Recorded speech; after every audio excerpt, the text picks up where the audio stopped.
আজকে আপনাদের সঙ্গে শেয়ার করব পিফের নাড়ু কিভাবে বানাবেন সেটাই আজকে আপনাদেরকে বানিয়ে দেখাবো।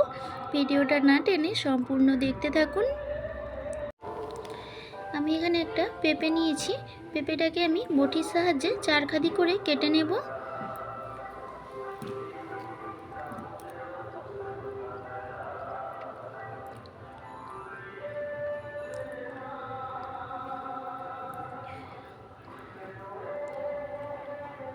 পেঁপেটাকে আমি ছাড়িয়ে নেব।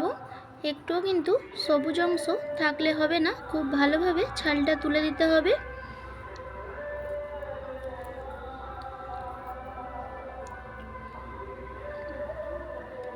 দেখুন আমি এইভাবে করে পেঁপের ছাল তুলে দিয়েছি।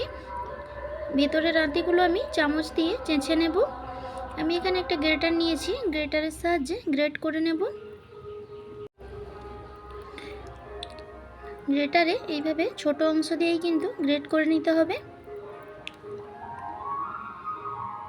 সবগুলো আমার গ্রেট করা হয়ে গেছে। দেখুন এইভাবে আমি গ্রেট করে নিয়েছি। খুব ভালোভাবে ধুয়ে নেব।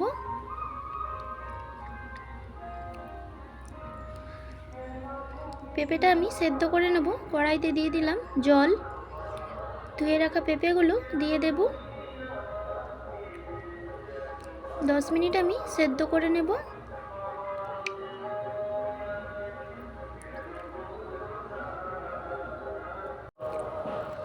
দশ মিনিট হয়ে গেছে, পেঁপেটা আমার সেদ্ধ হয়ে গেছে। দেখুন পেঁপেটা কিন্তু খুব ভালোভাবেই সেদ্ধ হয়ে গেছে। খুব বেশি সেদ্ধ করব না, এইভাবে ঠিক সেদ্ধ করে নেব। জল ছেঁকে নিয়েছি। আমি লাড্ডুটা গুড় দিয়ে বানাচ্ছি, আপনারা চাইলে চিনি দিয়েও বানাতে পারেন।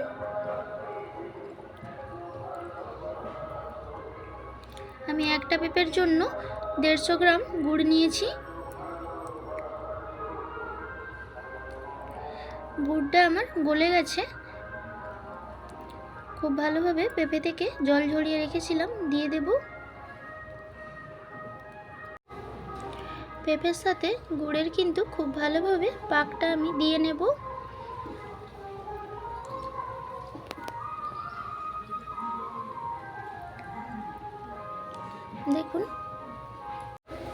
দেখুন পরপর কিন্তু রসটা শুকিয়ে এসেছে, কড়াই থেকে ছেড়ে ছেড়ে যাচ্ছে। আর এইভাবেই কড়াই থেকে ছেড়ে এলেই নামিয়ে নিতে হবে। খুব ভালোভাবে পাক দেওয়া হয়ে গেছে, নামিয়ে নেব। আমি একটু অল্প ঠান্ডা করে নিয়েছি, খুব ঠান্ডা করা যাবে না, হালকা গরম থাকতেই নাড়ুগুলো বানিয়ে নিতে হবে। আর এইভাবেই আমি নাড়ুর শেপগুলো দিয়ে দিচ্ছি। আপনারা ছোট বড় আপনাদের পছন্দ অনুযায়ী শেপগুলো দিয়ে দেবেন। পেঁপের নাড়ু যদি ভালো লাগে লাইক কমেন্ট শেয়ার করে আমার পাশে থাকবেন। ইউটিউব থেকে দেখলে সাবস্ক্রাইব করে দেবেন, ফেসবুক পেজ থেকে দেখলে পেজটাকে ফলো করে দেবেন নিত্য নতুন রেসিপি পাওয়ার জন্য। দেখুন এইভাবে আমি প্রত্যেকটা নাড়ু বানিয়ে নেব।